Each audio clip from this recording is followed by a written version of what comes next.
Unanimous. Mr. Chairman. Committee will come to order. For what purpose does the gentleman seek recognition? I ask unanimous consent to insert in the record at this point a copy of a report that my staff and I completed during the recess that shows that we saved somewhere about in the neighborhood of $500 million as a result of the committee's work on looking at conference spending, wasteful conference spending. Nearly $500 million. It's very significant. Maybe you saw some reports about GSA savings, but we estimate, again, based on the hearings that we did and expanding that government-wide. The entire report will be placed on the record without objection. We now go to our second panel of witnesses who have been patiently sat through that short no-question period with the Senators. Mr. Thomas A. Schatz is President of Citizens Against Government Waste. Mr. Chris Edwards is Director of Tax Policy Studies at the Cato Institute. Mr. Brandon Arnold is Vice President of Government Affairs at the National Taxpayers Union. And Ms. Jamie Wu is Tax and Budget Associate with the U.S. Public Interest Research Group. I want to thank you all for being here. You are the main attraction, notwithstanding the previous period. And I think for all of us, the helpfulness is you have partners on the Senate side that are equally interested in what you have to say. Pursuant to the committee rules, I would ask that you please all rise to take the oath. Raise your right hands. Do you solemnly swear or affirm the testimony you are about to give will be the truth, the whole truth, and nothing but the truth? Please be seated. Let the record indicate that all witnesses answered in the affirmative. This will be a little shorter, perhaps, in some ways, but like the first round, your entire statements will be placed in the record without objection, and we would ask that you stay as close to the 5-minute guideline as possible. And with that, Mr. Schatz, you are recognized. Thank you very much, Mr. Chairman, and thank you for the opportunity to testify here today. My name is Thomas Schatz. I am President of Citizens Against Government Waste, a nonprofit, nonpartisan organization with more than 1.3 million members and supporters nationwide. It is no secret that wasteful spending pervades the Federal Government, and every agency could perform its functions more effectively and efficiently. Recommendations to eliminate waste, fraud, abuse, and mismanagement are regularly provided by the Government Accountability Office, Congressional Budget Office, Congressional committees, the President's budget, and groups like Citizens Against Government Waste and others at the table today. For example, since 1993, Citizens Against Government Waste has released Prime Cuts, a compilation of this year's recommendations, 557 that would save taxpayers $580.6 billion in the first year and $1.8 trillion over 5 years. Despite the best intentions of Presidents and legislators to address wasteful spending and improve government efficiency, the size and scope of government continues to grow. One of the main impediments to reducing the mismanagement of the taxpayers' money is Congress's tendency to create a program to solve a problem rather than spending the time to determine whether or not an existing program can address the same subject matter. In fact, until the beginning of the 113th Congress, there was no formal requirement that committees even specify whether a reported bill that establishes or reauthorizes a Federal program duplicates another Federal program. The rules of the House were amended to require both this information reported in each bill and provide committee chairmen with the authority to request a GAO review of any legislation referred to their committee to determine if there was duplication. This should help improve transparency, but it is not a requirement that Congress not approve a new program simply to list that they might have a duplication in this legislation. Proposals by Senator Coburn to change the rules of the Senate in a similar manner have twice failed to receive the necessary 67 votes. In addition to preventing more duplication, Congress should immediately act to consolidate or eliminate the programs identified in GAO's 3 annual reports, which Senator Coburn has estimated cost taxpayers about $295 billion annually. One prominent example of that duplication and waste is the 209 science, technology, engineering, and math programs costing $3.1 billion spread across 13 agencies in fiscal year 2010. More than a third of these programs were first funded between fiscal years 2005 and 2010. Yet the U.S. does not have enough workers in STEM fields. U.S. students remain behind students in other nations in math and science education, and the new programs created by Congress were a major factor in creating such a complex and inefficient system that has failed to achieve the intended objectives. There are other high priorities for CAGW in addition to the foregoing recommendations, such as the Army's Distributed Common Ground System, the Medium Extended Air Defense System, stolen identity refund fraud, also known as tax refund fraud, and mismanagement of information technology. The causes of wasteful IT spending include inadequate guidance and program management, unclear goals, and last-minute project modifications.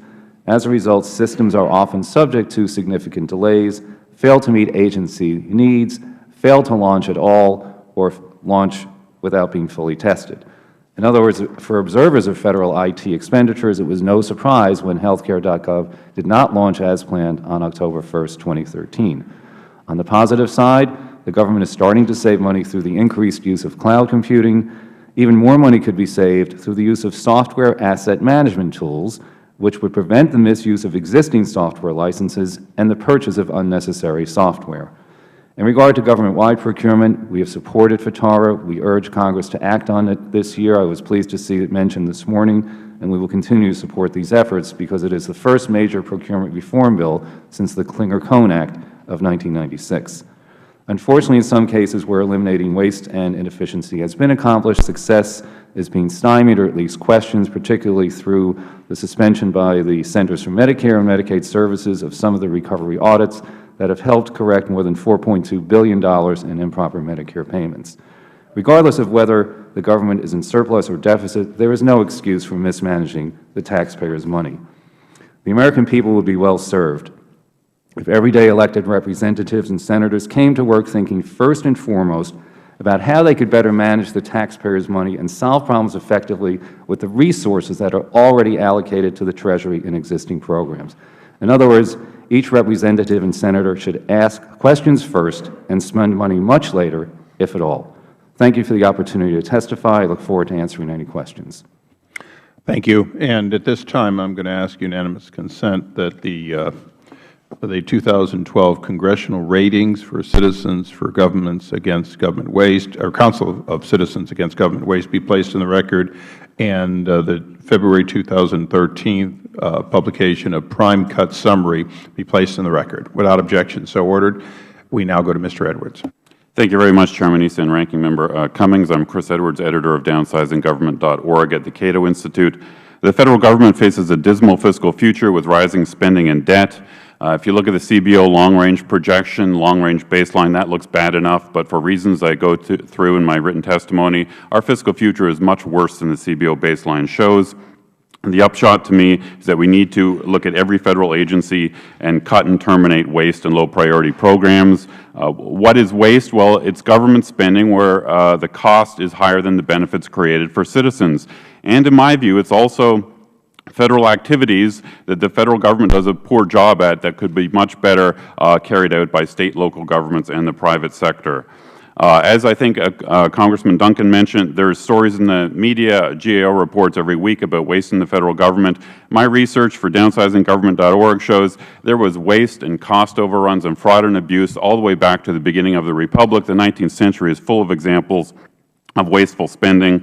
So what I take out of that is that there is a basic structural problem with the Federal Government and how it operates. Waste is endemic and chronic. There's a lot of reasons for that. The Federal Government today has become just so huge that Federal auditors and oversight committees just can't keep track of all the spending. There are 2,200 separate subsidy and benefit programs in the Federal Government today. They are all susceptible to fraud, waste, and abuse.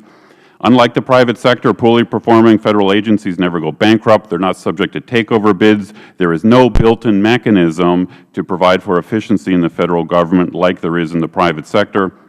Federal managers face no profit incentive, giving them little reason to proactively reduce waste and fraud. The only real solution then, from my point of view, is that we need to downsize the Federal Government. How do we do that? One thing we need to do is we need to revive federalism. We spend $560 billion a year on Federal aid to the States. In my extensive research, the aid system is rife with waste and inefficiency. Senator Coburn's waste book had many, many examples, and many of the examples were aid-to-state programs. So why is that? There's really bad incentives built into the federal aid system. State and local governments simply do not spend federal money as frugally and efficiently as they spend federal money. Coburn's report, for example, goes into a gold-plated $1 million bus stop in Arlington, Virginia, near where I live. 80% of the money for that bus stop came from higher levels of government, so Arlington County has no incentive to spend the money efficiently, and that happens throughout the federal aid system. I think the 3 layers of government in the United States should be sort of like a tidy layer cake, with each layer funding its own programs. The citizens would know who's responsible for those programs. The aid system makes American government sort of like a giant confused marble cake. Citizens have no idea who is responsible for various programs like bus stops that go over cost. So I think cutting aid programs would be a great way to reduce waste. My other recommendations I go into: privatization. Private sector companies have built-in incentives to minimize waste. Many governments around the world have figured that out. There's been a privatization revolution that has gone on around the world in recent decades. Over $2 trillion of electric utilities and railroads and airports and post offices have been privatized all around the world. That revolution has bypassed the federal government in the United States for some reason. Many things the federal government does today have been privatized in other countries. As this committee may know, Germany, the Netherlands, and Britain have privatized their post offices. Canada and Britain have privatized their air traffic control systems. Most European countries use private airport screening, as I think Congressman Mica is certainly familiar with. Passenger rail has been privatized in Britain. If you look at a system like air traffic control, our system is really falling behind. It's got massive cost overruns. It can't handle technology. We're running our air traffic control, which is a high-tech business. We're running it like a bureaucracy. It makes no sense. The solution here is privatization, like Britain and Canada have done. The Canadian system, set up as a nonprofit corporation, non-subsidized, works extremely well. It's one of the safest systems in the world. It is a leader in IT. That's where the United States needs to go with air traffic control. Similarly, with Postal Service, as I'm sure you're familiar with, Mr. Chairman, the Royal Mail, 500-year-old government company, was privatized a few months ago in Britain, raised $3 billion for the federal government. The British government did that for the same reasons that we've got problems with our USPS: declining mail volume, the need for greater efficiency in the modern economy. So if Britain has done it, I see no reason why this country can't privatize its postal system. So in sum, I think reviving federalism and pursuing privatization would go a long way to cutting waste in the federal government. Thank you very much. Thank you. Mr. Arnold. Yes, my name is Brandon Arnold. I'm the Vice President of Government Affairs for the National Taxpayers Union, and thank you to the committee and the Chairman and Ranking Member for having me today. I'd like, first of all, to say Senator Coburn's done a phenomenal job with his waste book, as have CAGW with their prime cuts, and Chris Edwards and the Cato Institute with downsizinggovernment.org. At NTU, we approached our guide to reducing wasteful spending slightly differently.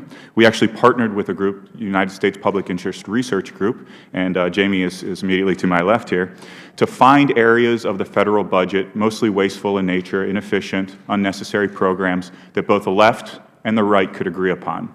And we published this report, Toward Common Ground, Bridging the Political Divide with Deficit Reduction Recommendations for Congress, just last month. It contains 65 specific recommendations, again, that the left and the right can agree upon, and that would save well over $500 billion over a 10-year window. Now, let's be honest, I would, if I'm writing this report singly, by myself, I would include a heck of a lot more. But, you know, when you're cooperating, there's a lot of talk about bipartisan cooperation here. We were very pleased to work with U.S. PIRG and find stuff that we both agreed upon. I don't have time to go through all 65 recommendations in this brief period here, but the report is included in its entirety in the binder there, and I hope you guys will. Without objection, the entire binder will be placed in the record. Thank you. I hope you will look at it, share it with your staff, share it with your colleagues, and use it as best you can. Let me just touch on a couple quick highlights, if I may. Included in that $500 billion figure is up to $152 billion in savings from eliminating wasteful subsidies to agribusiness and other corporations. This includes things like cutting $2 billion by eliminating the market access program, which pays for large corporations to market their products, I should say, overseas, reducing funding by $1 billion for the EDA, the Economic Development Administration. Also, there's $197.2 billion in savings from ending low-priority or unnecessary military programs. Included in that $197 billion figure is reducing by $1.9 billion expenditures on military bans.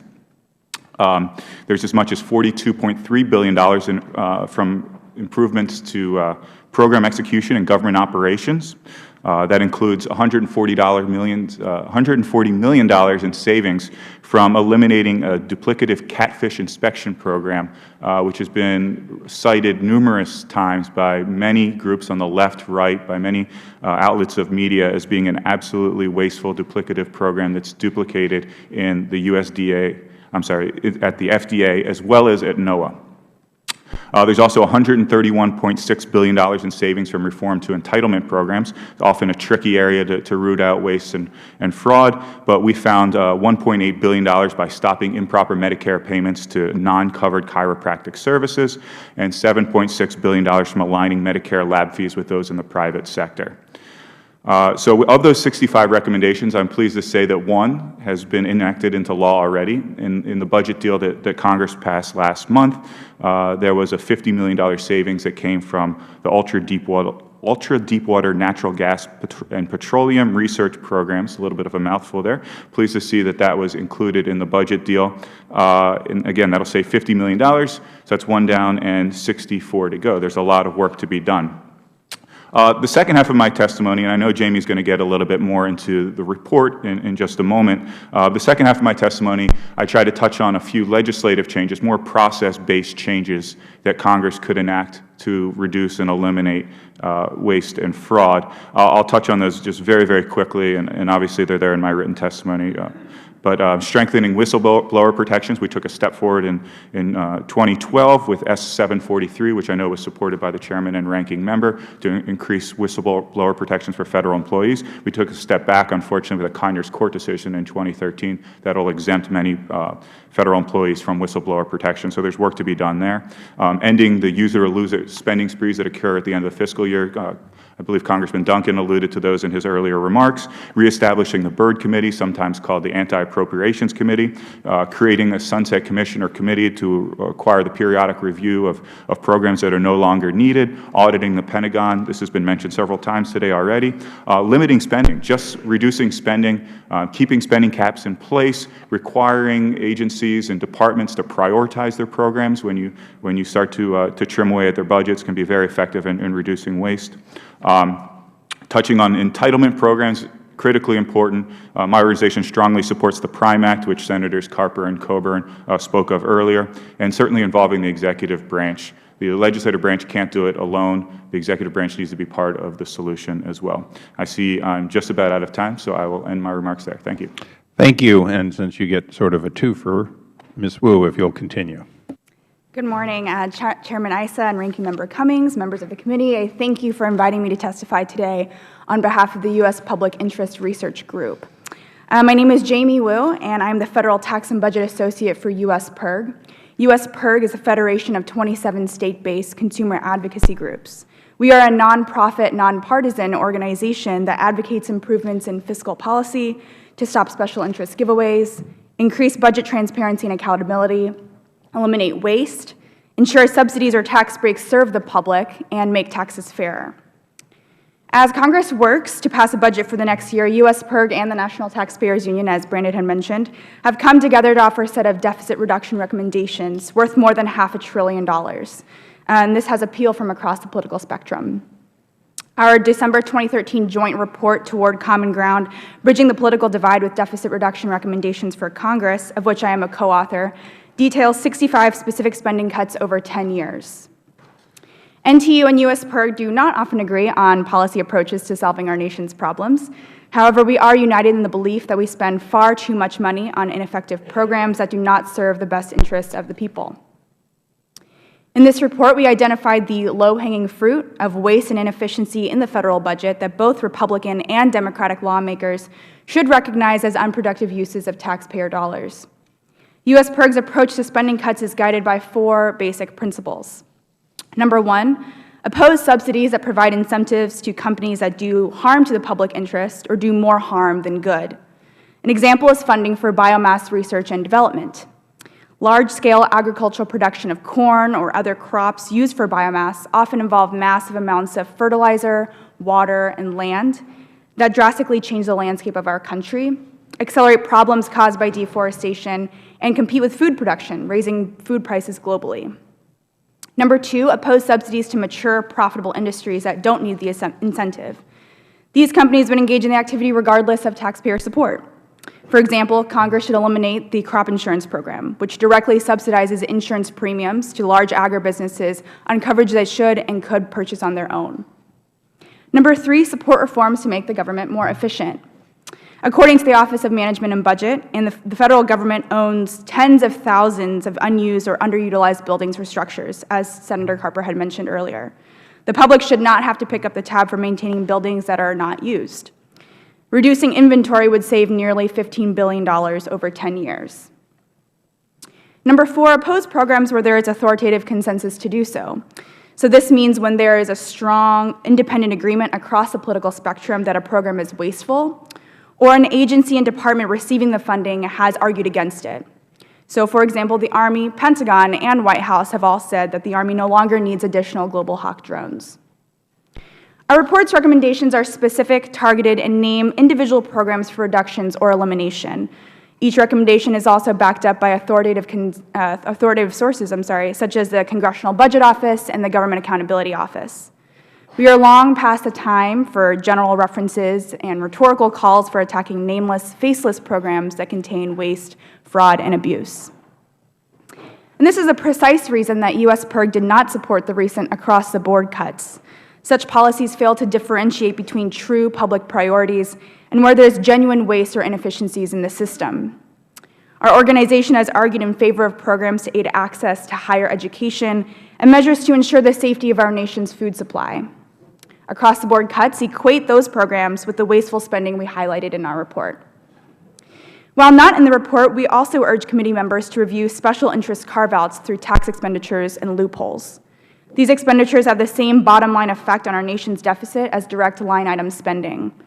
Regardless of whether spending takes place through the tax code or through the appropriations process, ordinary taxpayers and small businesses wind up picking up the tab for that missing revenue in the form of cuts to worthwhile programs, higher taxes, or more debt.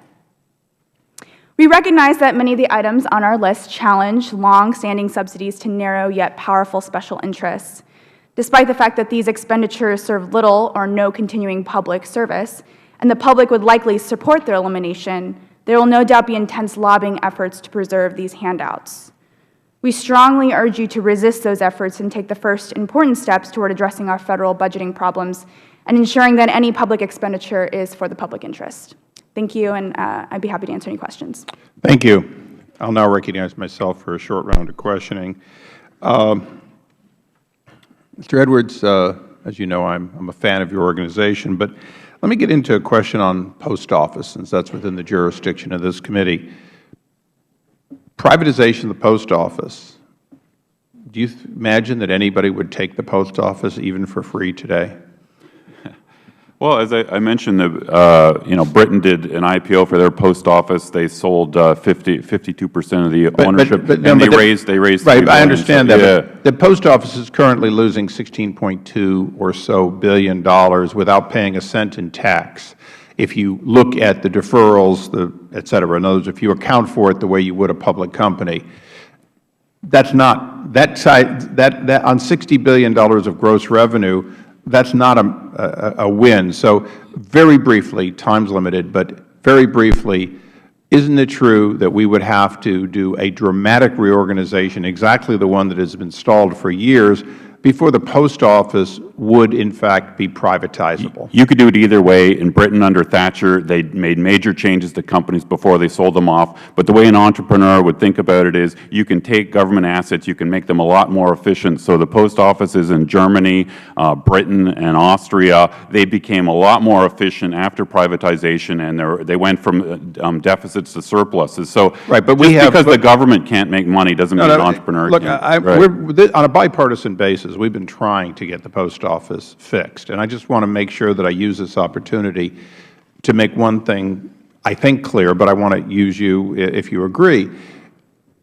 We would have to throw $100 billion or more into the deficits that exist against an existing current and retired workforce if we were to transfer to the public sector as it is today.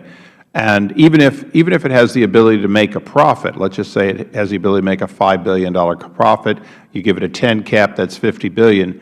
No one is going to absorb our current obligations to our legacy employees based on that, are they? That may well be true. The British government took over the unfunded liabilities of the Royal Mail's pensions before they privatized. Okay, so even looking at the British system, we would have to take that tens of billions or hundreds of billions of dollars of legacy liability. So the American people have a very expensive decision, even if we were to, as I said, give away the post office. I think that's probably true, but what you're looking for is economic growth and efficiency, which benefits the overall economy.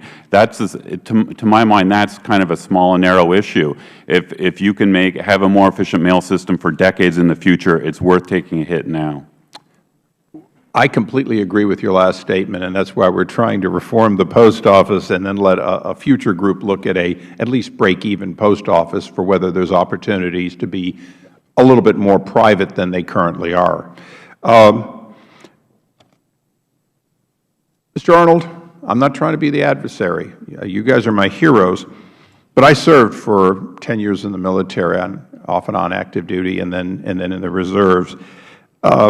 When we look at the savings of DOD, wouldn't we be better off transferring $65 to $69 billion of non-core military activities out of the Department of Defense as the first step, rather than looking at the millions of dollars that are spent in total on, for example, my Marine bands? I might note that there are Medal of Honor recipients who were Marine band people in Korea. Marine bands also are infantry trained and they fight. Well, I think that the expenditures that we list with regard to Marine bands they're not booting these individuals out of the military, but at the same time we're spending a tremendous amount on a portion of the military that I think is probably not directly related to national security, which should be the primary function of the Defense Department. And I think that was the kind of framework that we're operating with when we're looking at the Defense Department holistically, is what is necessary for national security and what can we trim away given the fact that we're running $600, $700 billion annual deficits. Well, I appreciate that, although we pay for the cost of a Medal of Honor when it's awarded. It's part of the esprit de corps. It's part of what the military is. I want to make cuts in the military. I really do. But I want to make the cuts that leave us with a military that's effective. And I often see those kinds of cuts, and I push back pretty hard, as you can imagine, because I believe that we can trim. But I can tell you this, the Department of Defense Pentagon building is completely filled and has overflow annexes. The military is a fraction of the size it was in World War II when we didn't have computers, and yet not a single office is empty in the Pentagon. And so I would hope that the committees of jurisdiction would look and ask the question of why are there more civilians working for the Department of Defense than there are uniformed personnel? Why is there not an empty room at the Pentagon when, in fact, the military has been reduced in size? So that's a little bit of maybe my pushback. I do appreciate a lot of the other areas that you proposed, and I recognize that I've already run over my time on just two subjects. Mr. Cummings. Thank you very much, Mr. Chairman. Mr. Schatz, this is your report, is that right? Yes. And I was just looking here about, and it's, about page 36, I guess it is. and it talks about eliminating Legal Services Corporation. And there's so many people who do not have access to legal services. And I just want, can you talk about that briefly? Yes, sir. Yeah. As a retired attorney, I know that attorneys do provide pro bono services. They are essentially required to, and certainly on the form to renew your license, it says, are you providing pro bono services? We think a lot of the services that are provided through the Legal Services Corporation could be provided through the private sector, through nonprofits, and not necessarily by the Federal Government. Of course, before 1974, there was no Legal Services Corporation. I don't know that there's any evidence that the representation was better or worse prior to that time. Yeah, I just, I just think that our society is getting to a point where there are folks, and as a lawyer, practiced many years, I saw a lot of people come into court, and they were at a decided disadvantage. And although we have a legal system, a constitution, legal rights, if people don't have counsel, they are kind of out of luck. And I understand what you're saying. A lot of people saying to leave it to the pro bono, and as you probably know, in Maryland, you really have to do quite a bit of pro bono. But even that, I don't think captures so many people, the people that I see, I used to see in courts. This is a very interesting document. I want to really go through it. How did you all come up with these items? Citizens Against Government Waste has been producing the prime cut since 1993. We use sources in those days, certainly a lot of the old Grace Commission recommendations, some of which are unfortunately still not implemented. CAGW grew out of the Grace Commission. We also look at Congressional Budget Office, produces its report every year, GAO reports, President's budget, budgets put out by members of Congress, such as the Republican Study Committee and others. Sure. And so these are it always ties back to something, and Sure. the database, it shows you where it came from. Well, Ms. Wu, the establishment of the do not pay list is one of the most recent tools that resulted from Chairman Carper and Ranking Member Coburn's recent legislation on improper payments. The list permits all agencies to link databases such as the General Service Administration's excluded parties list system to check the eligibility of a payee to receive government funds. What else would the organization propose to help decrease the level of improper payments?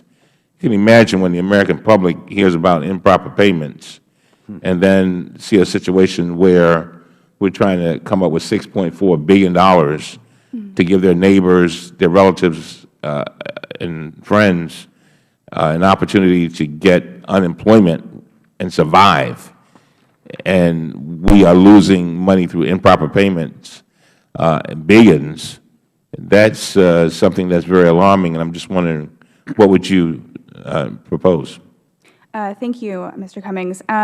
In terms of the entitlement reforms that we have listed, including the improper payments for non-covered chiropractic services that Mr. Arnold had mentioned, that is an area that I could actually follow up with you on in terms of getting back to our healthcare advocates and our healthcare team, and I could provide you a better answer at a later time. All right. Do any of you all have an answer to that question? The improper payment issue? Well, let's go into DOD. You know, when you look at DOD and you look at the situation where they can't even provide an audit, I mean, come on. That is it too big to control? And what do you all recommend with regard to DOD? Chairman Issa made some suggestions, and basically just transferring certain funds out of there. They have all kinds of funds there for things like medical research and things of that nature. But, I mean, did you all have any other suggestions on that? Well, it helps to know what an agency is spending, what a department is spending. Yeah, he said, I think Coburn said, if you can't measure it, right, you got a problem. Right. Well, we agree with you. I mean, Citizens Against Government Waste helped expose the $436 hammer and a $640 toilet seat, which we don't see as much of anymore. But I think things like FTARA and other reforms on procurement will help reduce wasteful spending throughout the government, including DOD. And that's an important step to take. I would say two general things about the Pentagon. You're right; it's hugely wasteful. I like spending caps. I like spending caps combined with executive branch flexibility. I like the current spending caps. I'm disappointed with the recent budget deal. I think you know, the Pentagon, if we gave them more flexibility to make these decisions, to cut weapon systems and the like that they don't want and they don't need, and we put tight caps on them, they would themselves find more efficiency. I also think one of the problems with the Federal Government, again, is because it is so huge. Many members spend their time on lots of little activities that, frankly, should be in the realm of State and local government. I think if we trim some of the extraneous functions of the Federal Government, more members of Congress would focus more on some of the core functions like Pentagon waste. Thank you. I see my time is running out. Mr. Chairman. Mr. Chairman.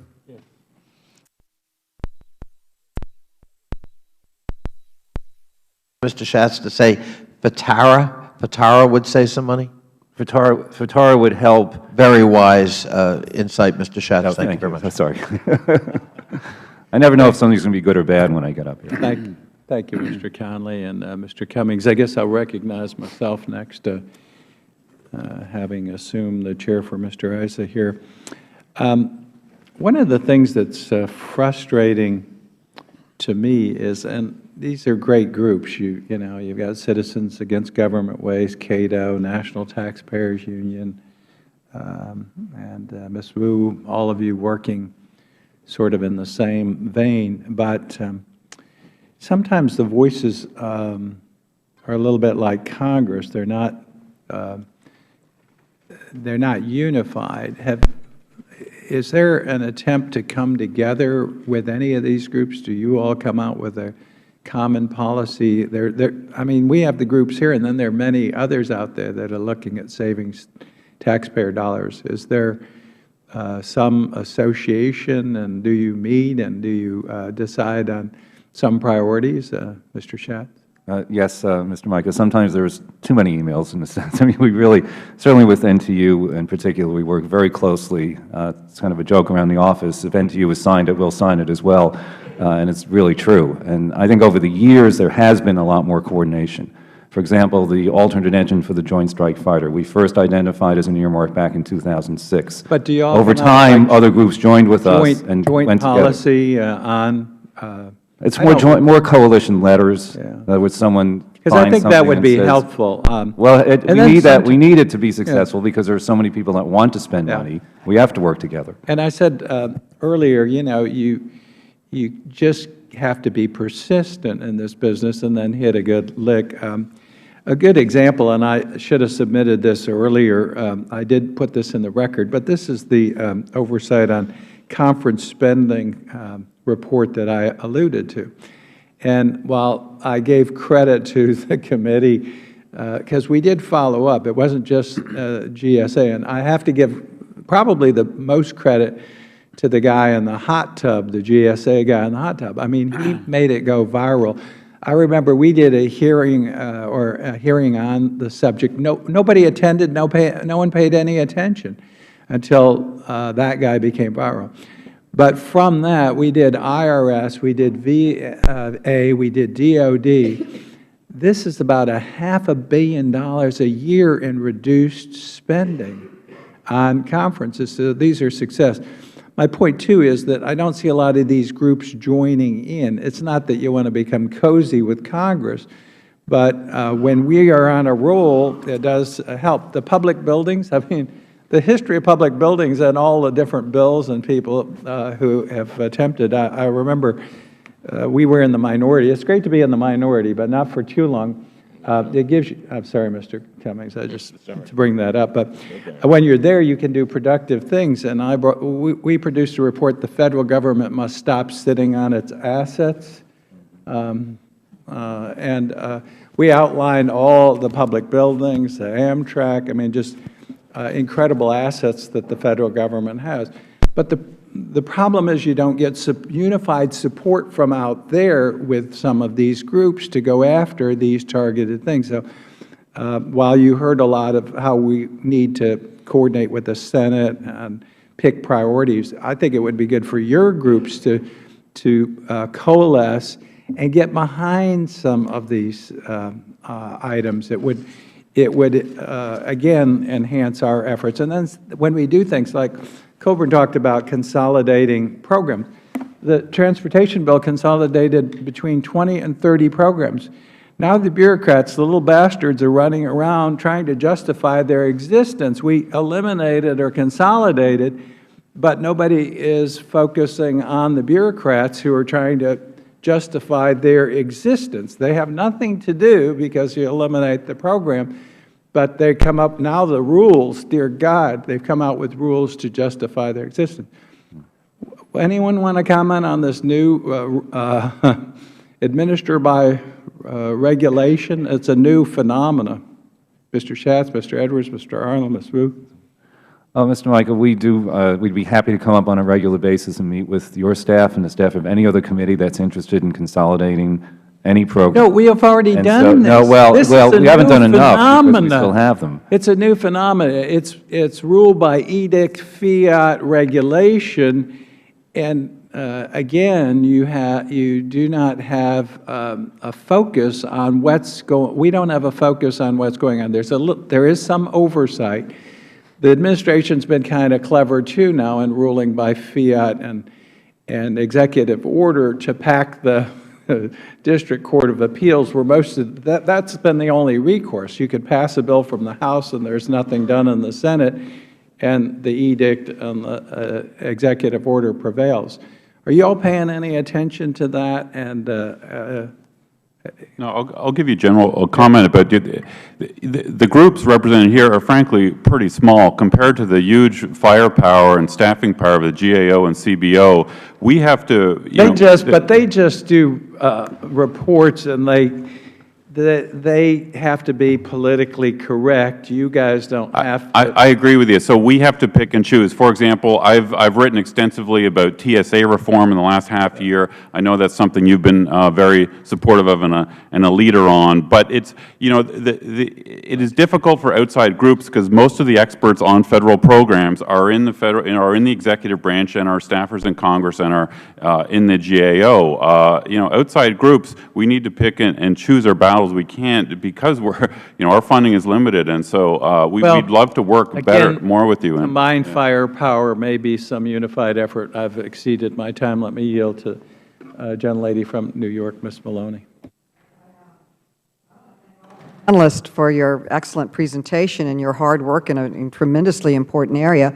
The prior panel had a consensus that one of the most mismanaged agencies was the Pentagon, and they were united in their belief that the Treasury should be paying their books or paying their checks, writing their checks, as opposed to the Pentagon. They pointed out the Pentagon was the only agency in the entire government that themselves pays their checks. And I'd just like to go down the aisle with your, do you believe that the Pentagon should be able to pay their checks, or should they be just like every other agency and have Treasury pay them? And just a yes or no answer. Mr. Chavez? Yes. You think pardon me? They should turn it over to another agency. Yeah. Mr. Edwards? Yeah, I agree with that. And I think one thing Congress can do could give the Pentagon a fixed amount of cuts they want to see from efficiency, but then give the Pentagon flexibility to find those cuts and propose them to Congress. Mr. Arnold? Yes, I agree. Ms. Wu? I will say that USPIRG has worked with NTU on a number of different reports that we've written in conjunction about the Common Ground. And we've also worked with Senator Coburn's office to help write this report. On that matter, I would say that USPIRG is not an expert on defense policy and defense spending and so forth. And so I will give a yes or no answer in that. But we do take the authority and the authoritative consensus of various experts, the Pentagon and the White House and so forth. Well, Ms. Wu, you were very strong on the F-35 Joint Strike Fighter debacle, as you called it in your report, or NYPIRG did. And this is one of the key programs that NYPIRG and NTU, their joint recommendation is cutting it, the Joint Strike Fighter, which is the largest weapons system in history. and largest contract in history for the Pentagon. And so far, the DoD has spent 12 years developing it, and by all consensus, their own consensus, it's deeply flawed and has escalated with cost overruns to over $400 billion. Not only are the overruns now at $400 billion, they're estimating that it cost $1 trillion to maintain these planes. And the price tag is not the only frightening thing about this acquisition. DoD entered into the contract to purchase these planes while critical testing is ongoing, a practice called concurrency. So at the end of 2012, the DoD had procured 121 aircraft at a cost of $28 billion. But as of 2012, only 22% of the testing that they want to do has been completed. So I would say that this is an area we can work on. We shouldn't be handing out contracts before you've tested them, and I'm going to put in a bill to that effect. And according to the Pentagon's own Office of Operational Tests and Evaluation in 2013, the plane has, quote, no night capacity. So my question, Ms. Wu, would you think that a fighter plane should be able to fly in the night? I do believe that's okay. And do you agree with DoD's own statements from the Chief of Acquisition called it, and I quote, this is a quote from the Chief of Acquisition, I find it startling. He calls it, quote, acquisition malpractice. Now, would you agree with the head of the Chief Acquisition, Undersecretary Frank Kendall? Would you agree that it's a acquisition malpractice, which has happened? This is the DoD talking about their own procurement system. Yes. And does the acquisition, what I don't understand, and we can get into a longer conversation on this, is, you know, how does an acquisition of a fighter plane become such a debacle that the own acquisition officers are calling it a disaster? But my main question is, what steps does DoD need to take in order to eliminate the wasteful and unnecessary F-35 program? And it's noted in other reports, it may have been yours, Ms. Wu, or someone else's, that it doesn't even address the way that we are moving militarily. It can't land on an aircraft. The Navy has these big boats that the planes land on. The Navy plane cannot land on their own aircraft. So how do you move it around? And we seem to be having these smaller strike forces as opposed to a huge plane that can't fly at night and can't land. So what are the steps that DoD would need to take to eliminate what, by their own acquisition leadership, Mr. Kendall is calling an acquisition disaster? What are the steps? Anyone? How do you get rid of a wasteful item in the budget? How would you do that?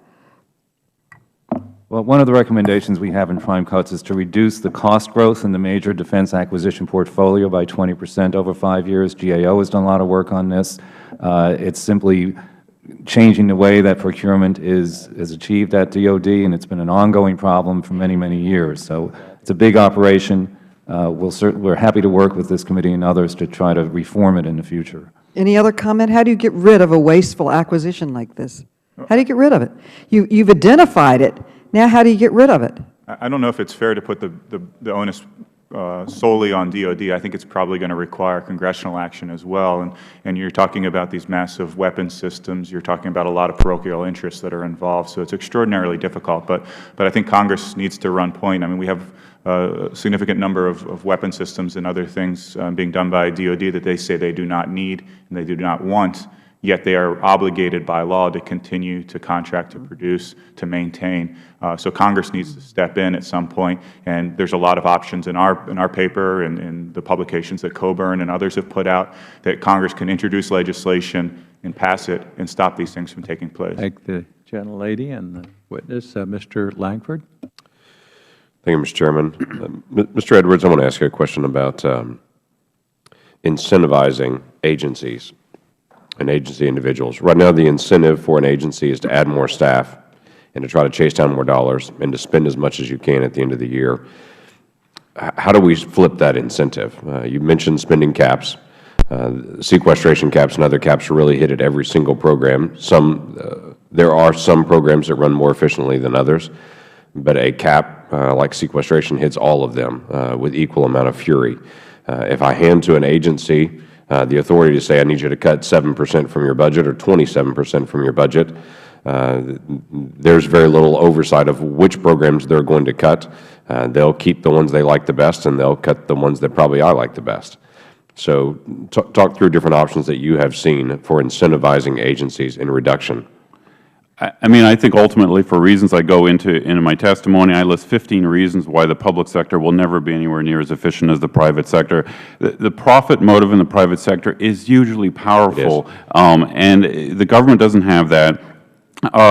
The government, there's been lots of talk for pay for performance in the federal government for decades, but it never really happens, and I don't think it can. The government has more rules because of basic structural reasons to prevent public corruption, and because they have no clear motive like lowering costs and maximizing revenue. So I think the focus should be on fully eliminating programs and also capping spending, giving executive branch agencies more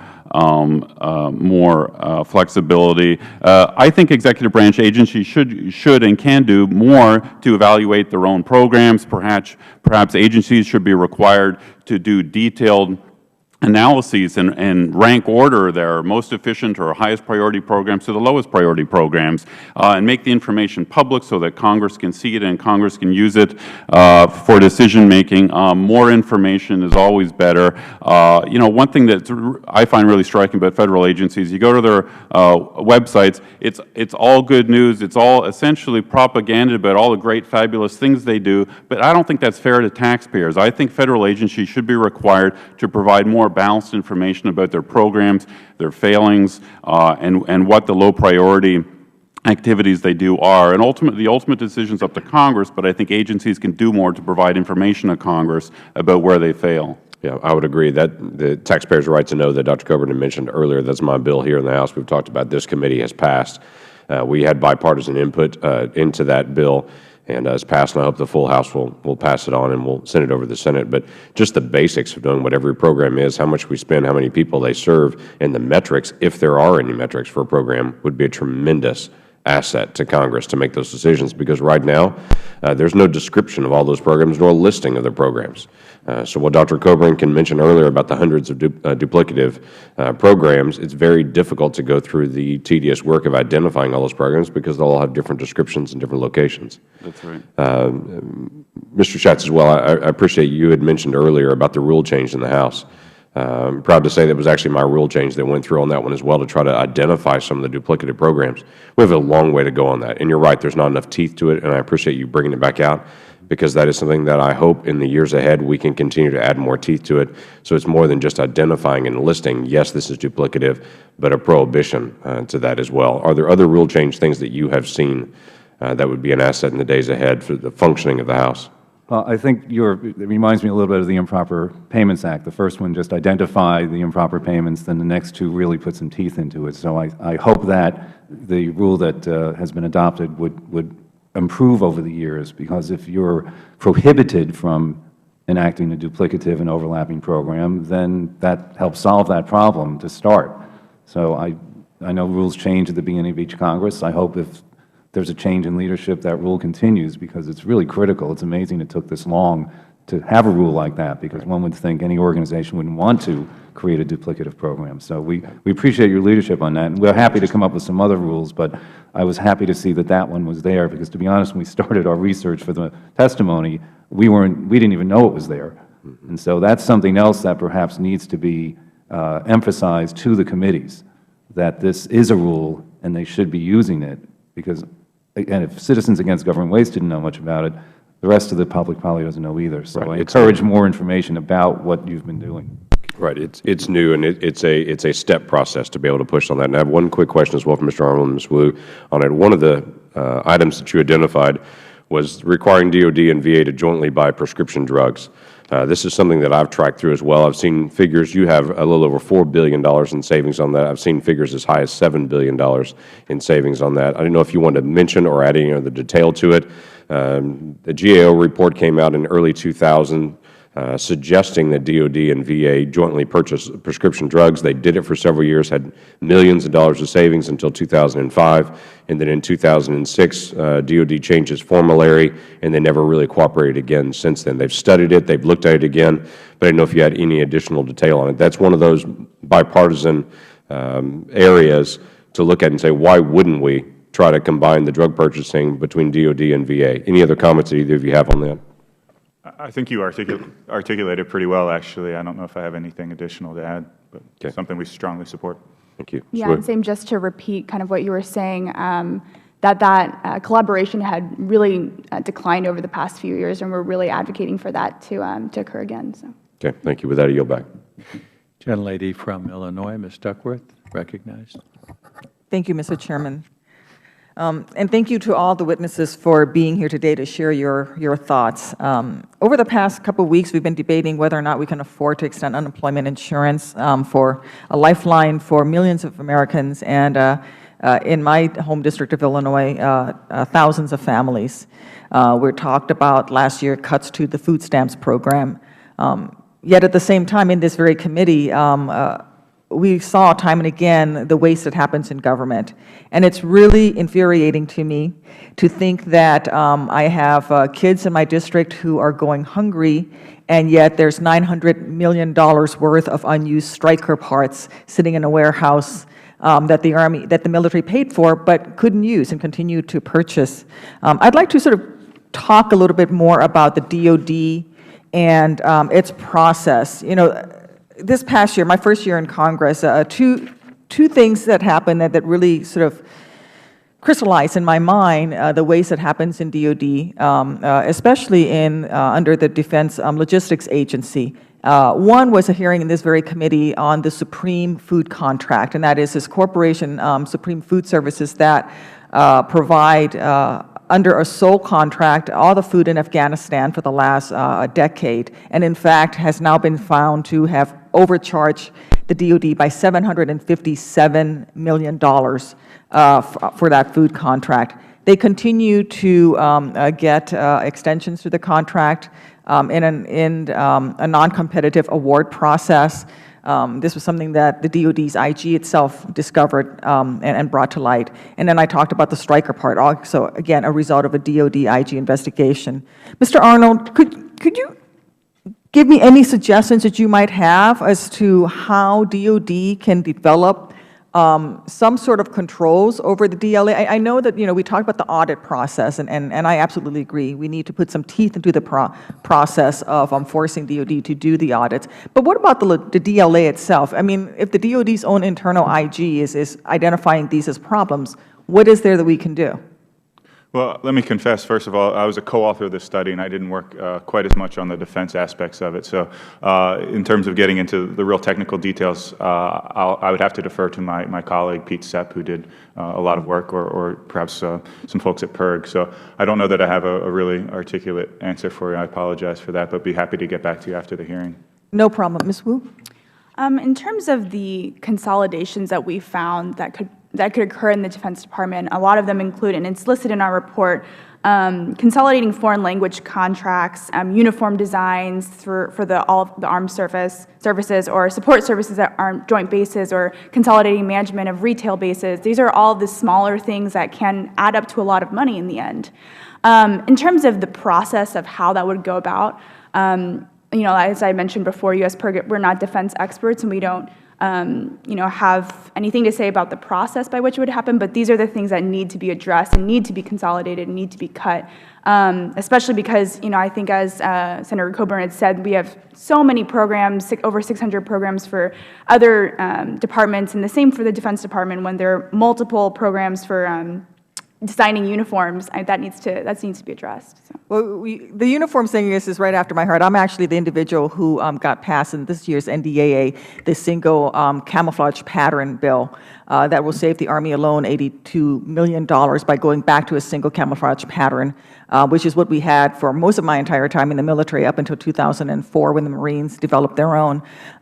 So, Ms. Williams, let's sort of switch gears a little bit and talk about Medicare. I recently had an event in my district where we taught our seniors to look into Medicare fraud and waste, taught them to read their own Medicare statements. And one of the things that was quite shocking to me is that the regional Medicare representative who came to teach the course actually made the statement that they know that 10% of their payments are to fraudulent and wasteful claims, that they know and accept that they have that 10% waste, and that they're working to fix it. But that comes out to about $1 billion a week. It is stunning to me that that is acceptable. I don't think that we would accept it in business, and we shouldn't accept it in government. Can you talk a little bit about Medicare, just the waste portion of it, not just the fraud and abuse, because that we can deal with, but the waste? Yeah, absolutely. I think that's appalling to me as well. The fact that they readily, knowingly accept that 10%. I think you said 10% goes to fraudulent claims and improper payments. But yeah, there are a lot of different. As listed in our report, there are several different entitlement reforms within the healthcare system that we have advocated for. One of them is better aligning Medicare payments to teaching hospitals. So Medicare, the Medicare Payment Advisory Commission, or MedPAC, has actually stated that the cost of teaching hospitals is much less than the amount of government funding that we're providing them.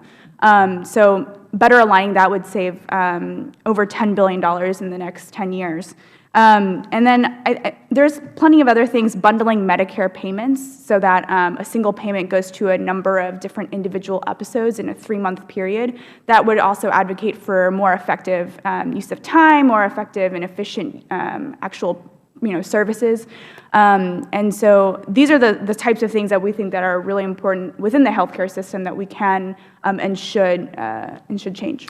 Thank the gentlelady, and we'll recognize now the gentleman from Michigan, Mr. Walberg.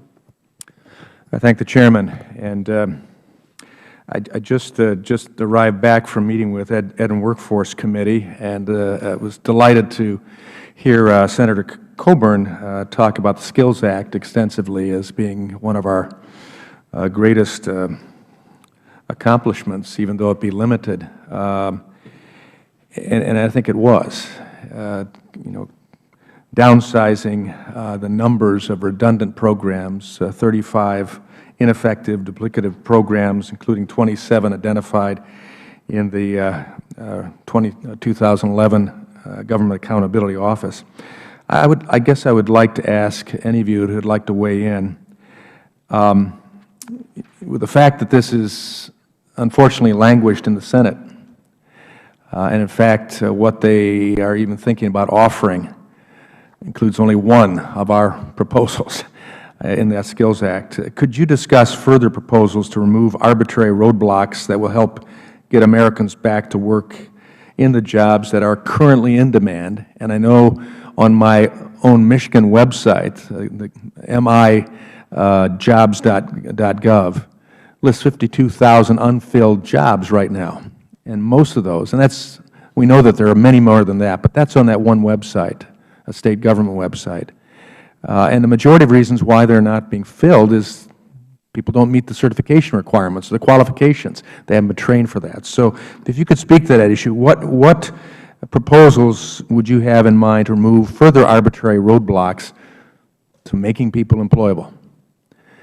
Mr. Schatz, I'll start with you if you would care to answer. Thank you, Mr. Walberg.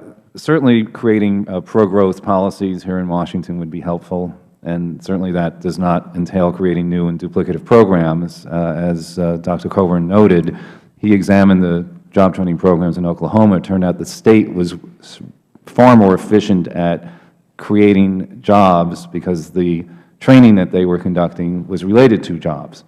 And that's something that the government should be looking at as well.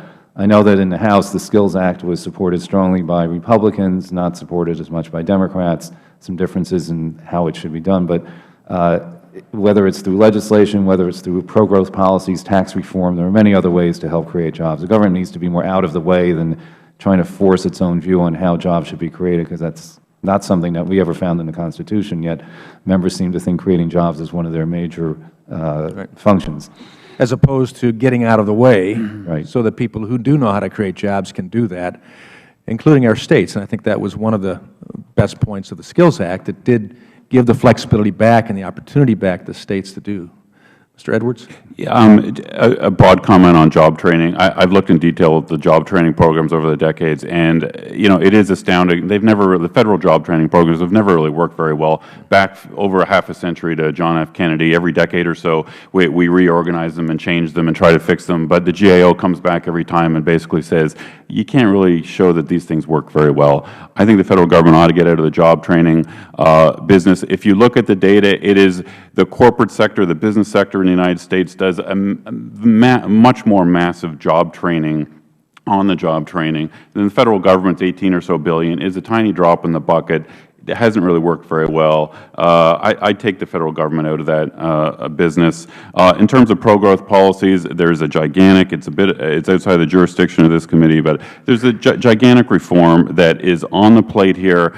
There should be bipartisan support for, and that's corporate tax reform. We've got the highest corporate tax rate in the world. It absolutely makes no sense. You read in the newspaper every few weeks or every month or two about major corporations who are moving jobs elsewhere, often because of the corporate tax problem we've got. President Obama says he's for corporate tax reform. Republicans are for it. Why we can't do that, I don't understand. Our neighbor to the north, our largest trading partner, Canada, has a 15% corporate income tax. We got a 35% rate. It makes no sense at all. That is a big thing we can do, because when businesses, they have a lower corporate rate, they invest more, they buy more machines, and when you buy more machines and investment, you need workers to run those machines. The corporate tax cut would be a huge jobs bill in my view.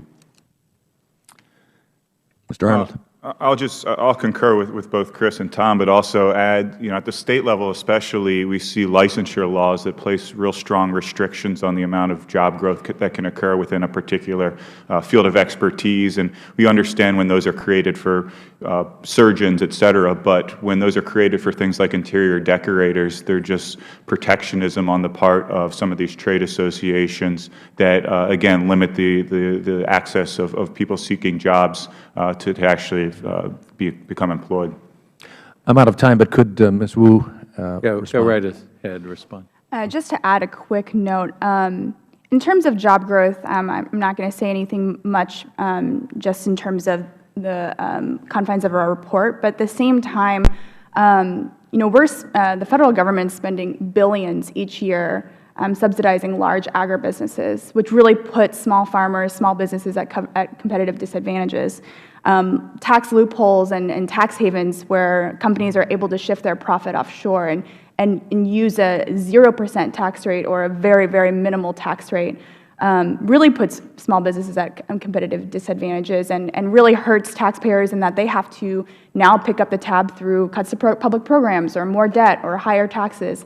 And that could really put a damper on job growth and put a damper on being able to find a job and being able to pick up, your household in that kind of way. So, yeah, I end my statement there. Thank you, gentlemen. Recognize the gentleman from Illinois, Mr. Davis. Thank you very much, Mr. Chairman. I really think that all of the members of this committee agree that waste in government and unnecessary spending is unacceptable. It also appears to me that members will probably agree that this committee is well positioned to investigate and examine issues of waste and conduct legitimate oversight work that holds agencies accountable and help implement necessary reforms. Despite the various examples of waste identified during today's hearing, there has been some progress in this administration that agencies and Congress should continue to build upon. President Obama made it a priority to reduce improper payments when he took office, and we should be pleased to see that over the past 3 years, the federal government has avoided making $47 billion in improper payments and recaptured $4.4 billion in overpayments to contractors.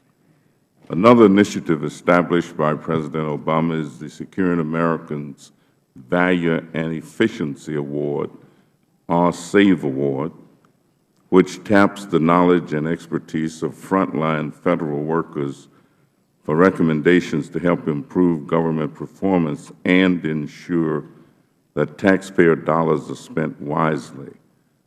Mr. Earl, in your testimony, you acknowledge and support the SAVE Awards, correct?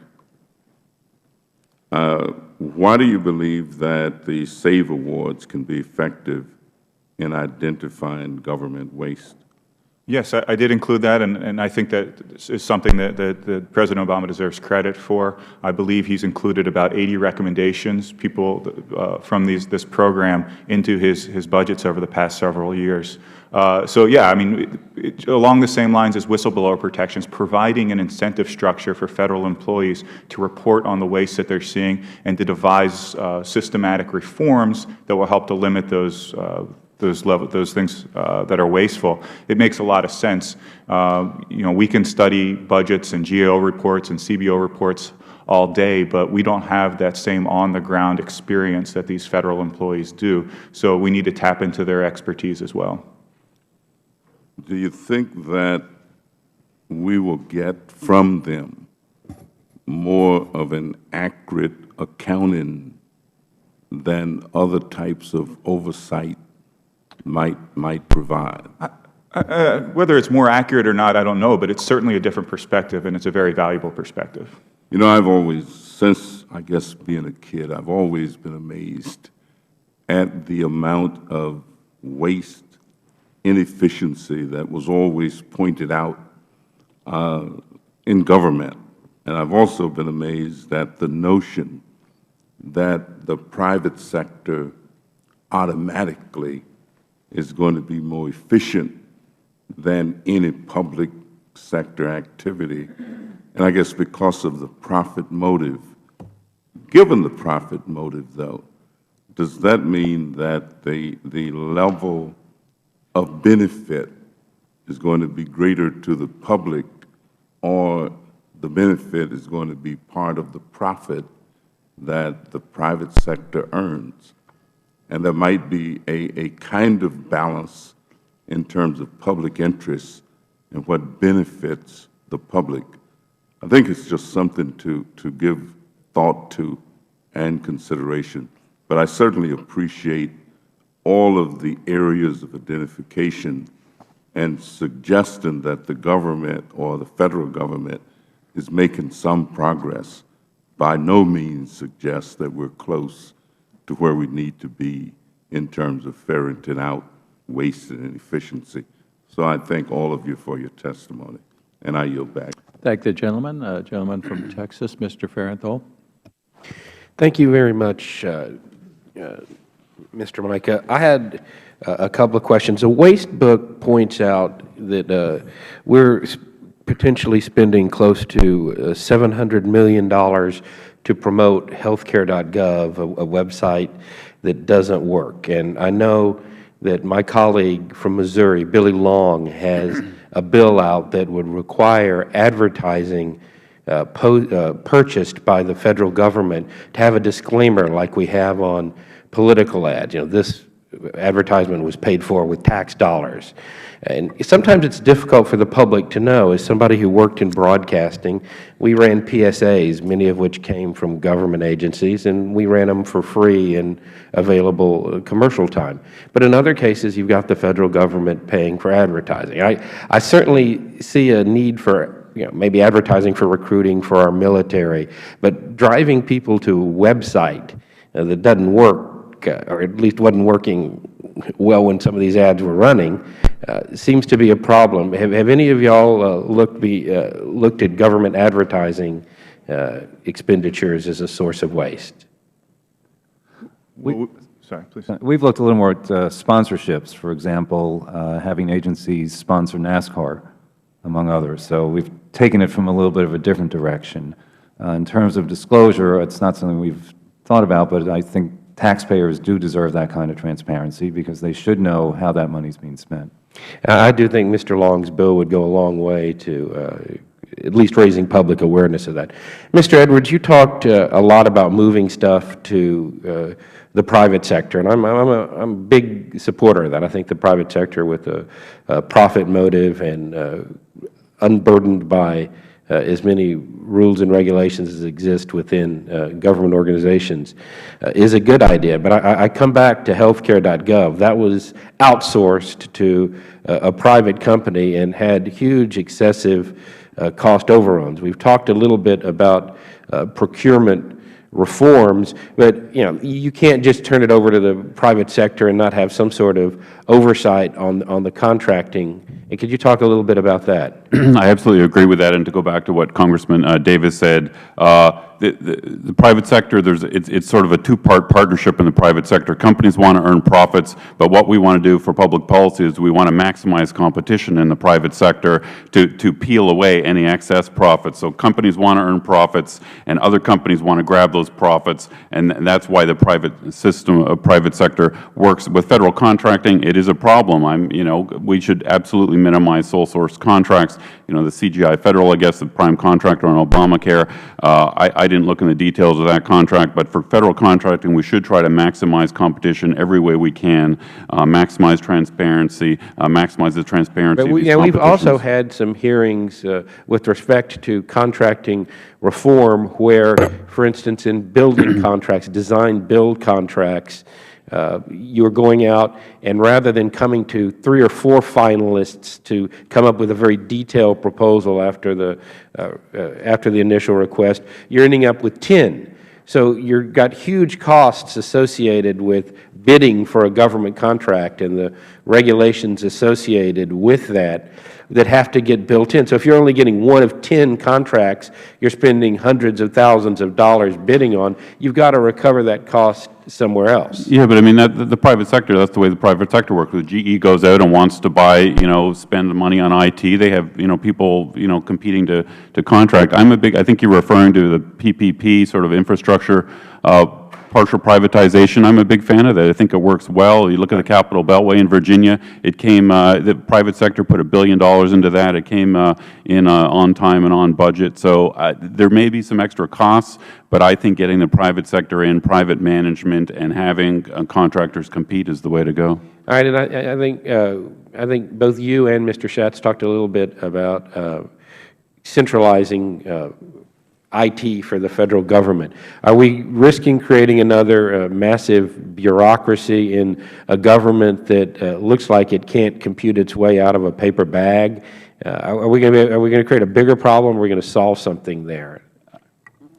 I don't think I mentioned the word centralizing. I think we did talk about giving agency CIOs more authority because it is their job. That was part of FTARA, and I think it's important that they have more decision-making power. I will point out, however, that there were no CIOs until 1989, which begs the question why we didn't have that prior to that, and we've had other legislation since then to improve management. It requires continuous work because, as you say, it is so large and it is quite difficult, but competition is important, and I think that this legislation is also very important. I see my 5 minutes went by a lot faster than I thought it would, so I'll... Thank you. Recognize the gentlelady from California, Ms. Spears. Thank you, Mr. Chairman. I want to thank each of you. I wonder to what extent you get a little fatigued coming here every Congress, making recommendations to us. We seem very interested, engaged, and then what happens? Maybe you could help us by providing me, which I would be happy to provide to the full committee, a list of all the things that we have actually done as a result of the work you've provided to us. You've given us tangible, easy to effectuate recommendations, and I frankly think that very few of them have been embraced. Let me go to the one that both Mr. Arnold and Ms. Wu have agreed is something that the Republicans and Democrats can agree on. Excuse me. And that is spare parts and obsolete parts. This is a plumbing elbow. I bought it at the hardware store for $1.41. A defense contractor charged us, the taxpayers of this country, $80 for this. This is a package of washers, $1.22 at the local hardware store, defense contractor, $196.50. It's outrageous. We have a defense logistics agency. It's our hardware store. It's got parts that are going to be there for and can be used for the next 100 years. And what do these various departments do, these various operations within defense do? They go out to a defense contractor to get the part.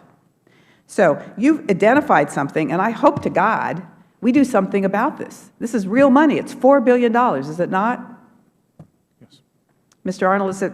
Yeah, $3.9 billion is the number that we cited in our report, and actually that was one of the more difficult numbers that we had to track down because there was just so many conflicting stories about how much is wasted at the Pentagon on spare parts. So we did end up citing a GAO report, but there are many other studies out there that actually would put that number much higher. I'm not going to ask you to speak to it today, but the GAO has just done a series of reports on physician self-referral, where in ancillary medical services, whether it's a MRI, an IMRT, a laboratory is owned by them. They end up referring more of their patients to it, and the result is a savings of probably $10 billion or more over a 10-year period of time, probably closer to $20 billion over a 10-year period of time. I'm interested in whether or not you have looked at that issue. You can just respond to me separately on that. Yeah, I think that may be addressed by Medicare bundling, which is something that we did include in our report. If you have a single payment going out to a provider. It's not a bundling issue. It's a self-referral issue. I'll have to look at that then. Okay. Let me move on to crop subsidies. The GAO has indicated that we've seen a gross increase in crop subsidies. In 2006, it was about $3 billion each year. Now it's looking at $9 billion per year. The report argues that we could save more than $84 billion over 10 years by eliminating this program. What's most stunning is that the GAO reported that the biggest recipient of the subsidy is a corporation, not the family farmer, but a corporation who received $2.2 million in premium subsidies. 75% of these subsidies are going to 4% of, quote, farmers. Now, my question to you is, who is in this, quote, 4%? Hello. Ms. Wu? Yes, that's absolutely correct. 75% of the subsidies in the crop insurance program are only going to 4% of the recipients. I mean, that 4%. But who? Give us some names. Oh, I actually don't have that information. Ted Turner, for example. Pardon me? Ted Turner is an example. The Rockefellers have got it. John Bon Jovi, the rocker, has got farm subsidies. There's a lot of members of Congress? Members of Congress, right? I mean, let's just be fair, Mr. Edwards. I'm willing to go after, anyone, regardless of the political affiliation. But who are the 4%? Let's get a list of who the 4% is. You know, the think tank EWG.org does a very good job on identifying the particular farmers who are getting particularly the direct payments. The statistic that I think is remarkable is that the average farm household in the United States now earns income 25% higher than the average household in the United States. So farm subsidies are a reverse Robin Hood program. We're taking from average taxpaying families that we're giving to higher income people. I think it's completely unfair. Now, 80% of the farmers, though, get about $5,000 on average. So we're talking about a very small percentage that's getting the lion's share of this money, and if we know who they are and they're corporations that shouldn't be getting it, we shouldn't be offering it. The GAO has recommended a cap of no more than $40,000 as a farm subsidy. Do you all support that? Absolutely. One thing I would point out about farm subsidies that people who don't look at it don't really get, with the direct payments, it's the landowners get the subsidies. It's not even the tenant farmers. So that's why people like the Rockefellers and Ted Turner, they own massive amounts of land. I think Ted Turner is the largest landowner in the country. He gets the subsidies, not tenant farmers he hires. Just quickly, as Congressman Mica mentioned earlier, cooperating with each other. Farm Bill is an area where we have cooperated very well over the years, and we have a good right-left coalition on that issue. Unfortunately, a lot of what we wanted didn't get into the Farm Bill. Well, thank the gentlelady and the witnesses. Gentleman from Arizona, Mr. Gosar, is recognized. Well, thank you very much. And some of the previous comments have led right into my aspect. Competition is one aspect for efficiency, but also accuracy in writing contracts is another. Would you not agree, Mr. Schatz? Yes, I do. Mr. Edwards? Absolutely. Mr. Arnold? Yes. Ms. Wu? Could you repeat that one more time? Yeah, competition is one aspect to ensure fair competition, but also accuracy in contracts and calculations are another part of this, is it not? I would agree with that. Okay, so are you familiar with the prevailing wage?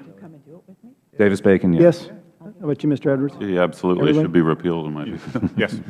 Well, I mean, I'm of that mindset too, but you know, I was taken back by the GAO account last year, the audit. And what it showed for us is that we got a problem. So do you believe a fair wage for a fair job that's fair to the taxpayer, Mr. Schatz? Yes, I do. We've also supported repealing Davis-Bacon and the service contract. Okay, how about you, Mr. Edwards? Absolutely. Mr. Arnold? Yes. How about Mr. Wismore? Well, what came to my attention, I agree with you, but I mean, we can stair-step this because I don't see there's no benefit to that. Maybe at one time there was, but I don't see much of an aspect now. But would you be surprised that 100% of the audited calculations for Davis-Bacon were fraudulent? That doesn't surprise me. I haven't seen the report, but it wouldn't surprise me. How about you, Mr. Edwards? I guess that would not surprise me. How about you? 100%? It's a little surprising. It is surprising, isn't it? How about you? I mean, I was prepared for maybe 50% or 60%. So we actually contract the calculations for the prevailing wage to the Department of Wages, which is crappy. Yeah, you heard it from me, crappy. What if we were to exchange that and just say, let's give up on right now the prevailing wage, and let's recalculate it so it's properly done for a fair wage, for a fair job, that's fair to the taxpayer, and move it to the Bureau of Statistics. Do you know how much money we would actually save in that calculation per year? Estimate between $15 and $25 billion a year. Would you be for that? That would certainly be helpful.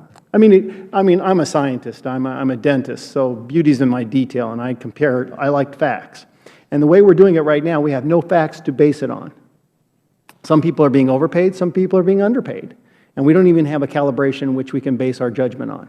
So would you think that would be something that you could support, just getting accuracy back into the prevailing wage? Well, it's not just the prevailing wage, Congressman. It's everything that Congress receives in terms of information. But that would be a good place to start. Oh, absolutely. How about you, Mr. Edwards? Absolutely. And the losers are the citizens because they get less highway maintenance, for example, because the wages get inflated. So citizens would get more quality services and more investment that helps them without this particular law. Yeah, I'm going to come back to because it's a great question.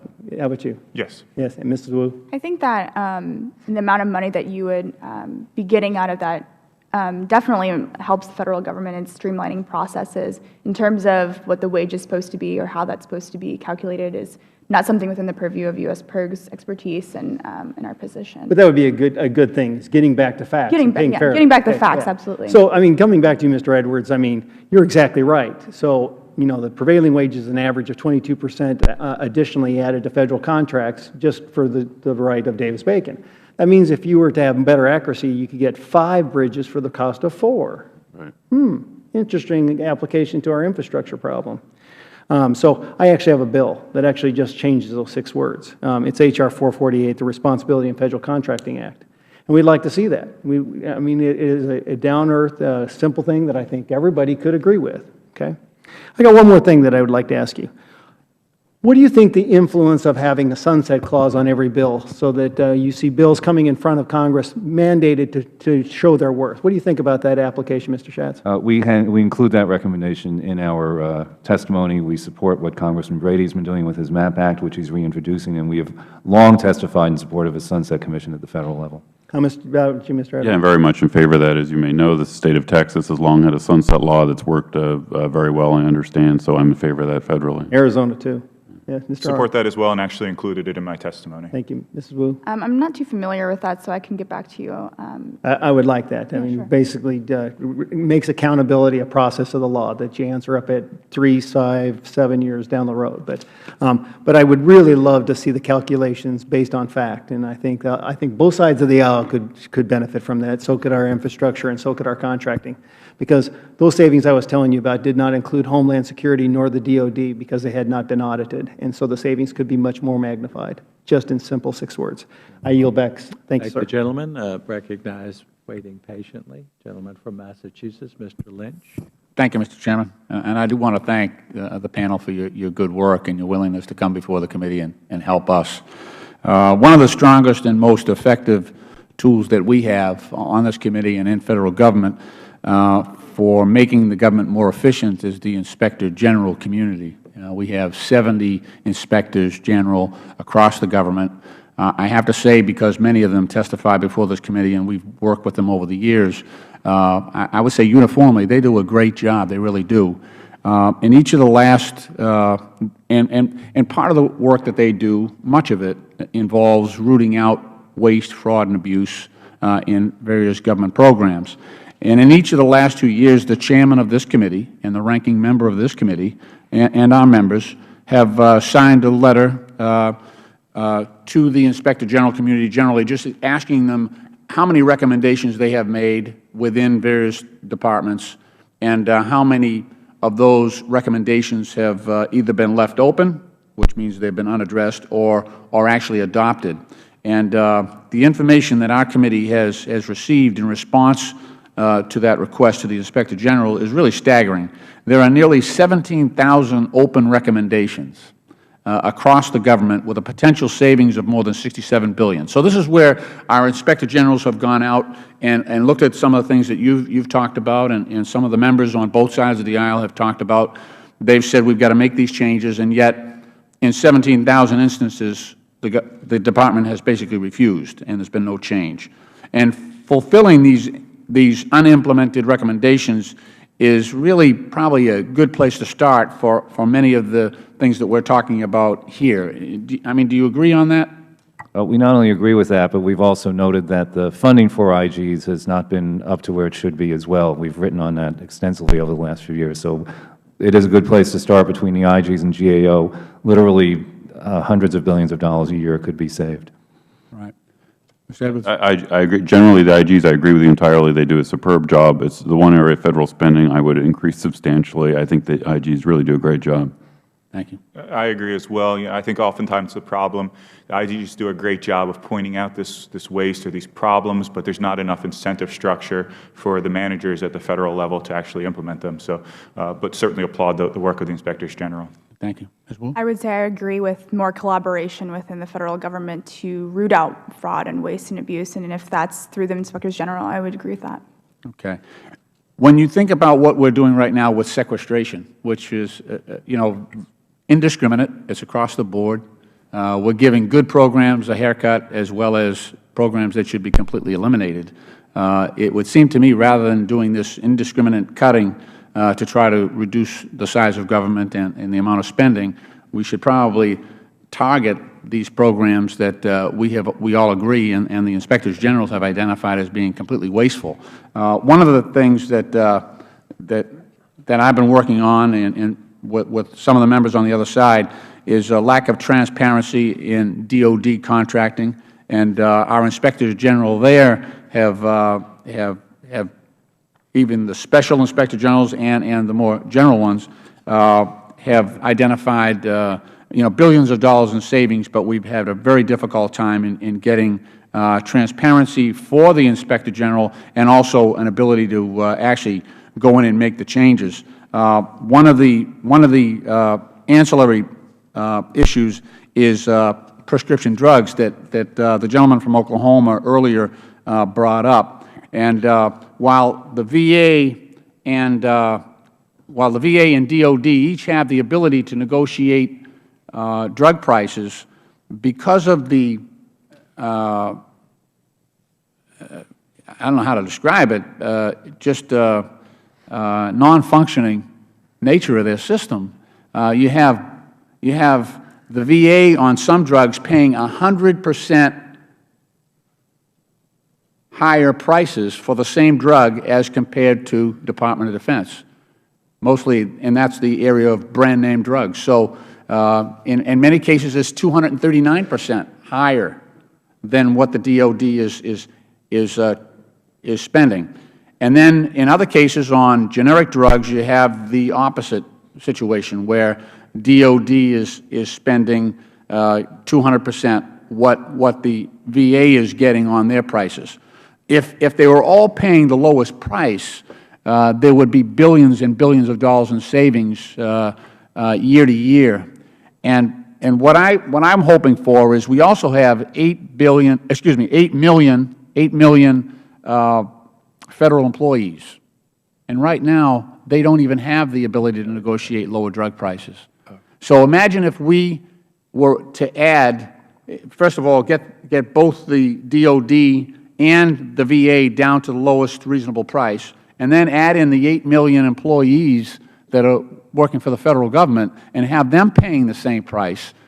It would be tens of billions of dollars per year in terms of what our pharmaceutical costs would be across the government.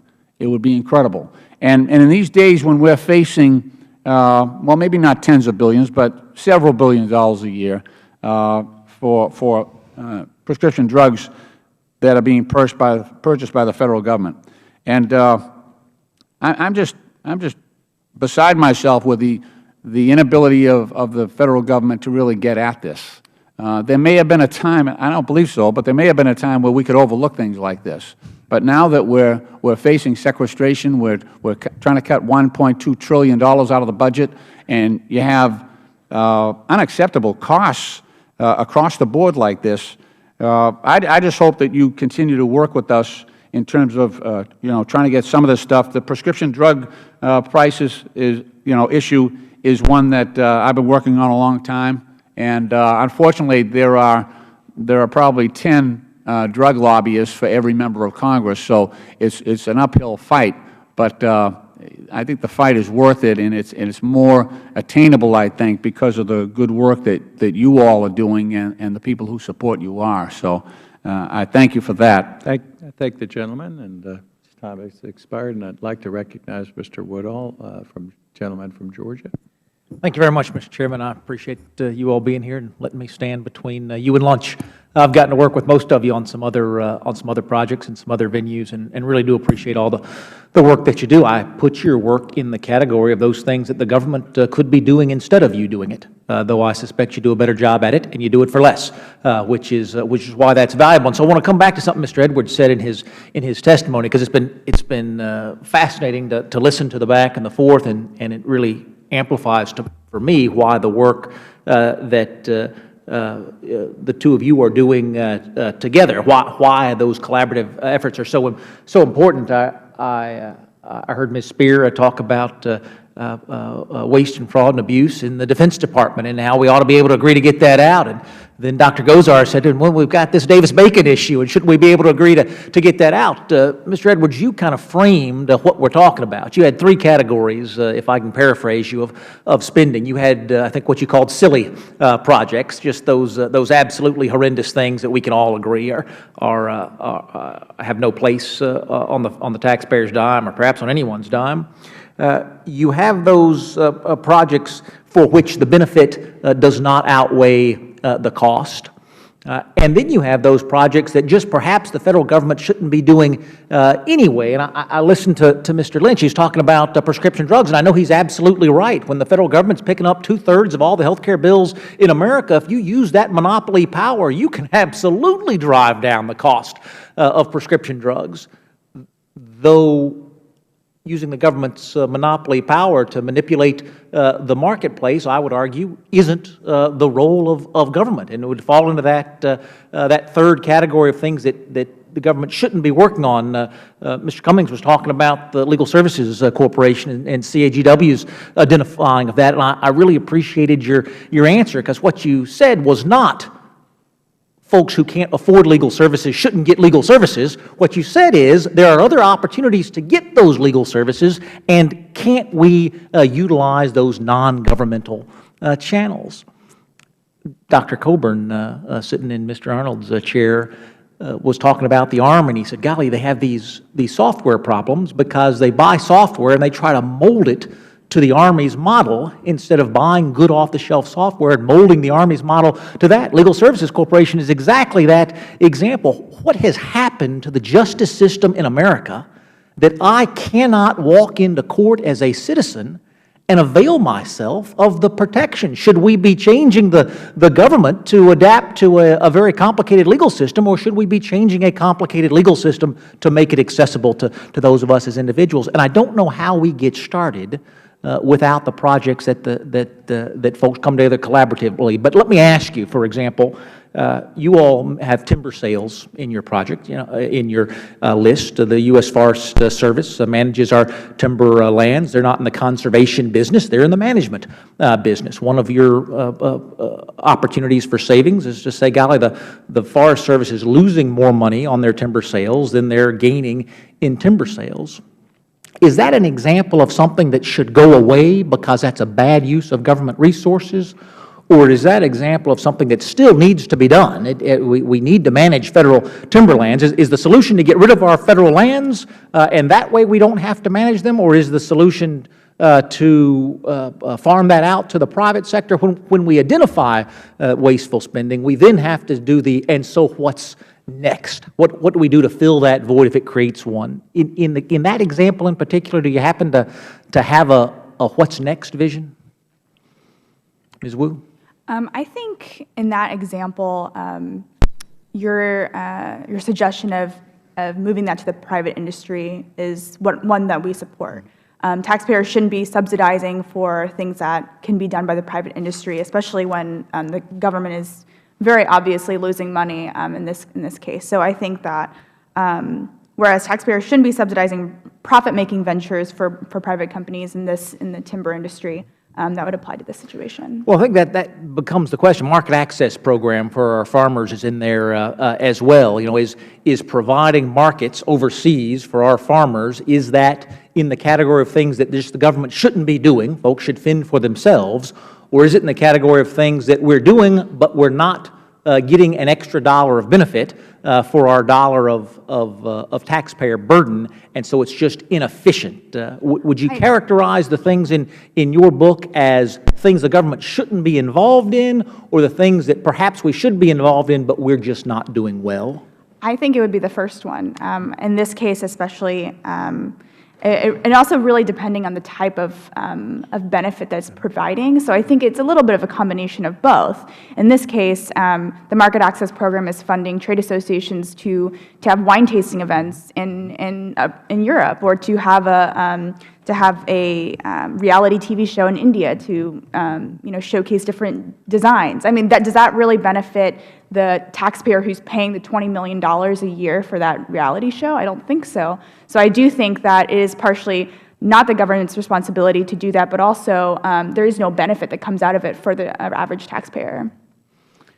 I hope you will all keep doing with the same fervor that you have always done what you continue to do. I see a real opportunity this year. I appreciate the Chairman's commitment to moving bills forward, and I hope we'll take him up on it. Thank you, Mr. Chairman. Thank the gentleman. And now, waiting most patiently, I believe the last member of our committee, a gentlelady from New Mexico, Ms. Luan Grisham, recognized. Thank you, Mr. Chairman. I too want to thank the panel for being here today and for your work prior to your testimony today. I don't think you're hearing from any member that we disagree that this is a fundamental responsibility of this committee. It's a fundamental responsibility of Congress. It's a fundamental responsibility of any administration. And as that trickles down into investments in the private sector or into other bodies of government, those are also those fundamental responsibilities. And I also agree that regardless of the climate, whether we have resources that we could do anything we desire, or in the climate that we have today, where we know that we have a fiscal crisis in this country that we have to address, that we should be mindful about making sure that we aren't wasting any of our resources. And I hope that having this hearing and starting again, that this committee will return to a partnership with you and others at looking at ways to make sure that we are not wasteful, and that we are getting the bang for the buck that we deserve and that our taxpayers and citizens deserve for their investments. So we're clear about that. And I know that you touched on this, Mr. Schatz, in your written testimony, that there isn't anybody, I can't imagine anyone, is going to disagree that paying $900 for a hammer is a good idea. And I know that my eyebrows raise, and worse, every time I look at healthcare spending and know that at anywhere I can buy a Band-Aid or an aspirin for 1/100th of the cost that I'm going to get it in a hospital or a clinic. So it doesn't make any sense whatsoever, and there's so many areas. But I really want us to focus today on, in your report, in that low-hanging fruit. Because I think that many of these program issues are in the eyes of the beholder and create, I think, interesting debates that prevent us all too often from dealing with easy decisions and easy responsibilities by Congress and by the administration and listening to recommendations for you. And I'll give you an example. I mean, some may think that tax breaks for millionaires and billionaires are unnecessary. Others clearly feel that extending emergency unemployment insurance is wasteful. So we're going to continue to debate those programs.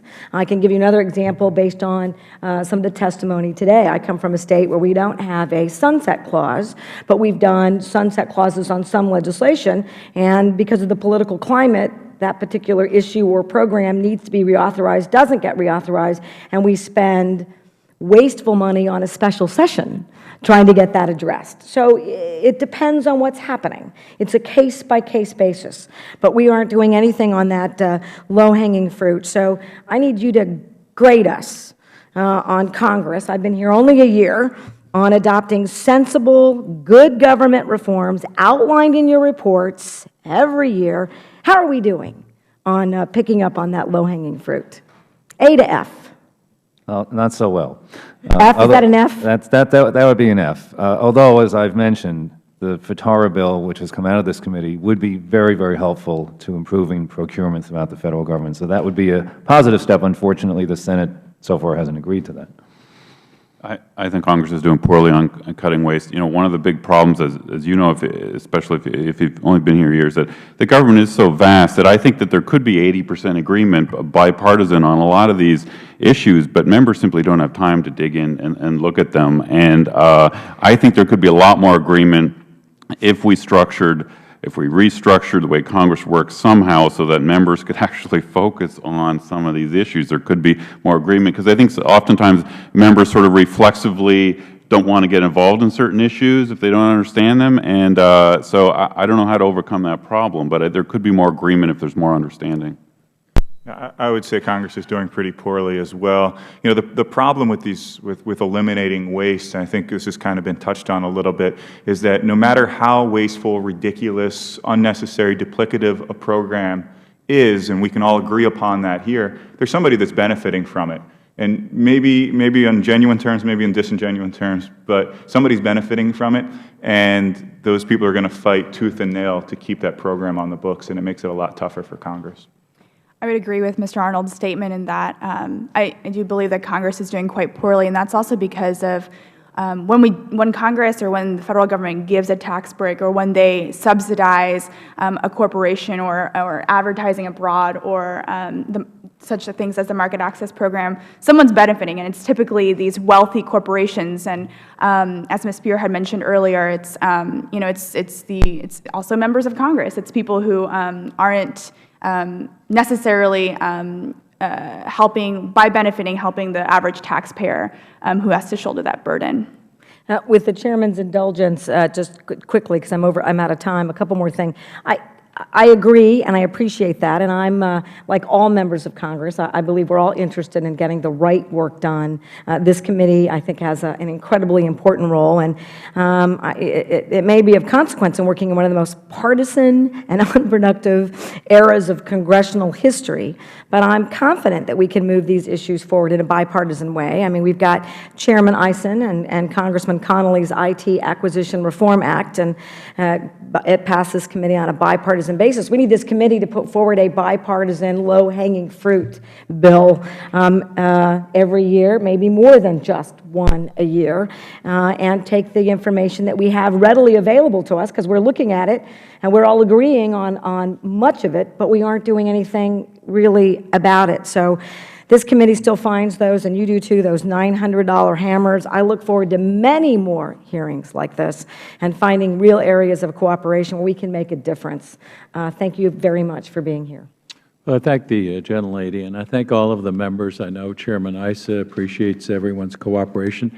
I have to thank our witnesses for their extensive, long testimony and participation today, and for their work beyond this. So we look forward to working with you in this new year, and this is a great way to start off the new year, particularly for our Oversight Committee.